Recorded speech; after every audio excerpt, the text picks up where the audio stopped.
खूप छान वाटलं की इतकं ठहरावाचं गाणं सुद्धा सगळ्यांना आवडतंय आणि अर्थात शिलू खूप छान गाते, त्यात काही प्रश्नच नाही.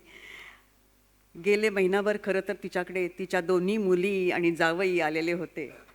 कालच ती बंगलोरहून आली. काल तिची मुलगी परत गेली आणि तिने कधी प्रॅक्टिस केली कुणास ठाऊक.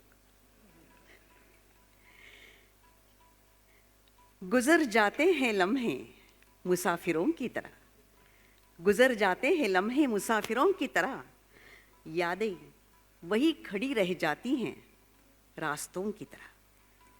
आठवणी, आठवणींचं स्थान प्रत्येकाच्या आयुष्यात असतंच.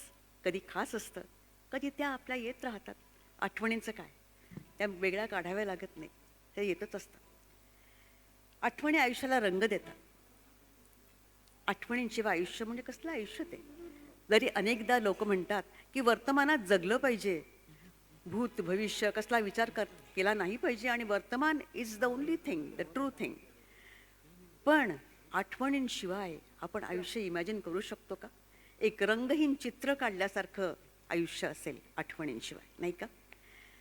आजही आपण लताबाईंना याद करतो आहोत, त्यांच्या आठवणी त्यांच्या गीतांबरोबर उजागर करतो आहोत.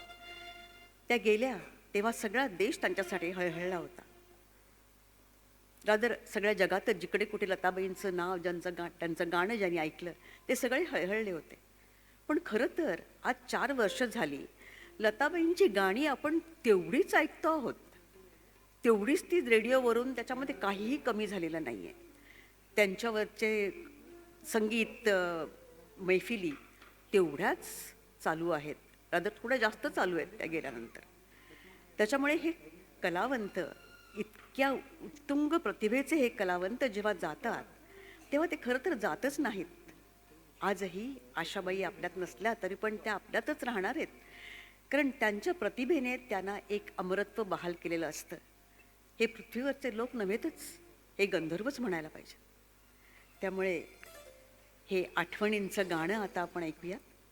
लक्ष्मी प्यारेच्या पहिल्या चित्रपटातलं गाणं आहे आणि इतकं सुरेख गाणं आहे.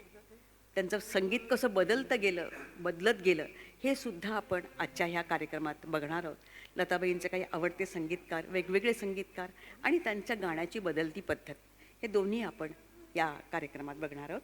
पुढचं गीत आहे दीपक आणि स्वरदाकडून, पारसमणीमधलं गाणं आहे, वो जब याद आए.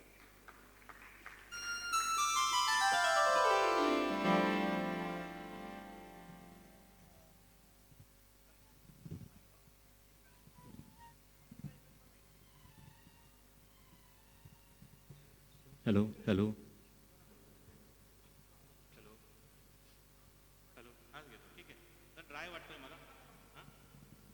Hello hello